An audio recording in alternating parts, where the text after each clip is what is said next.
There are chocolates that you eat, and there are chocolates that slow you down. The kind that makes you pause, close your eyes for half a second, and let the flavor unfold. Ferrero Rocher belongs to that second category. The delicate crack of the wafer shell, the creamy bloom of milk chocolate, the slow release of hazelnut cream, warm, buttery, faintly toasted. And finally, the gentle resistance of a whole roasted hazelnut at the center. A progression of textures, a choreography of flavor. Not indulgence by accident, but pleasure designed.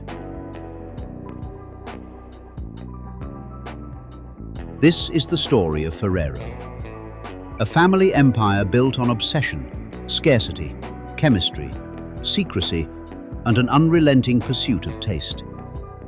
And yes, it is a story that will make you hungry. The story begins in 1946 in Alba, a small town in the Piedmont region of northern Italy. Piedmont is famous for two things: world-class hazelnuts and culinary perfectionism. It is the birthplace of the slow food movement, the home of truffles, Barolo wine, and meticulous craftsmanship. But in 1946, Piedmont was recovering from devastation. World War II had ended only months earlier.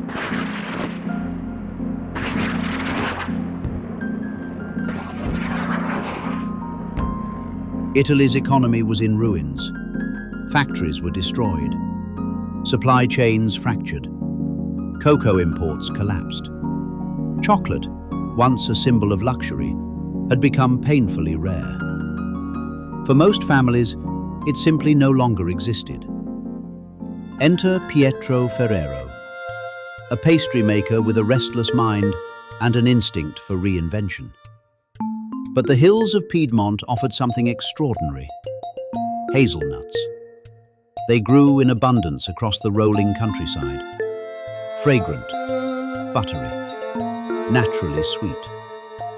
Pietro began grinding roasted hazelnuts into paste, stretching what little cocoa he could source, blending sugar, oil, and crushed nuts into something entirely new. The result was giandujotte, a dense, sliceable block of chocolate hazelnut paste.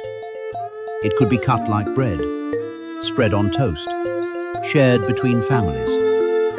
It was affordable, nourishing, and deeply comforting. This was not luxury, it was survival, wrapped in sweetness.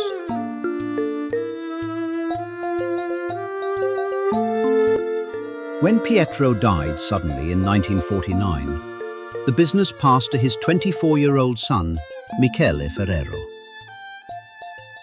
Michele was different.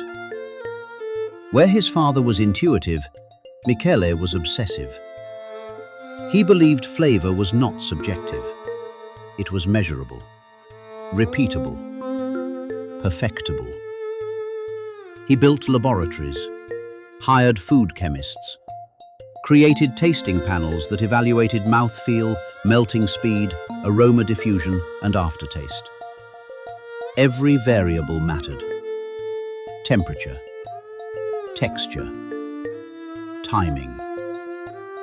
In 1964, Michele perfected a spread so smooth, so aromatic, so addictive, it would redefine breakfast forever.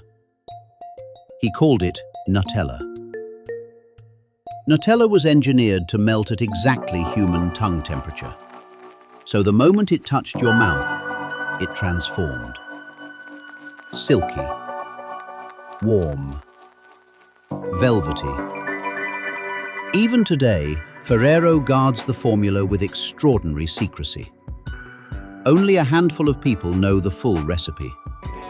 Because at Ferrero, flavor is power.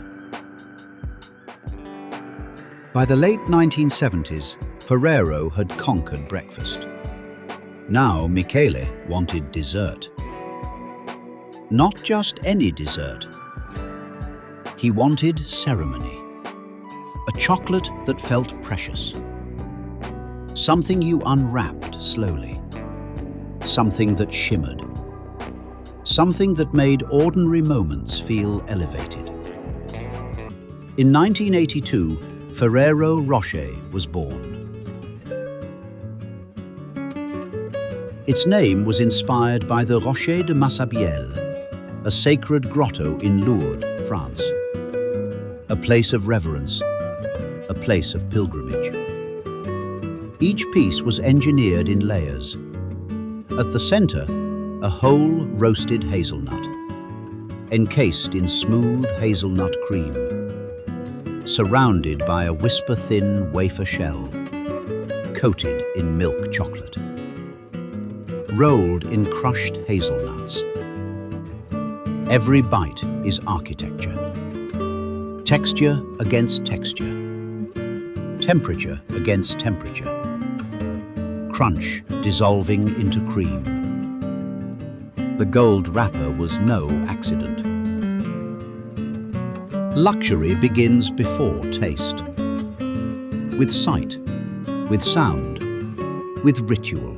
Gold triggers deep subconscious associations with wealth, rarity, and importance. The delicate crinkle slows consumption. It forces anticipation. Under candlelight, gold glows. It transforms tables into occasions. Ferrero Rocher was positioned not as casual candy, but as social currency. By the 1990s, it had embedded itself deep into global culture. In the United Kingdom, it became shorthand for elite hosting. In Asia, it became the gold standard for premium gifting. In the Middle East, it anchored celebration and hospitality. Even today, a single gold-wrapped sphere carries cultural weight. Ferrero factories are famously secretive. Employees sign lifelong confidentiality agreements. Photography is forbidden. Hazelnuts are sourced primarily from Turkey, Italy, and Chile. Ferrero now controls nearly 1/3 of the world's hazelnut supply. Every nut is scanned for moisture, density, oil composition, and aroma compounds. Roasting curves are proprietary. Wafer formulas are proprietary. Chocolate tempering techniques are proprietary. This is not candy production. This is food engineering at luxury scale. Today, Ferrero is the third largest chocolate producer in the world.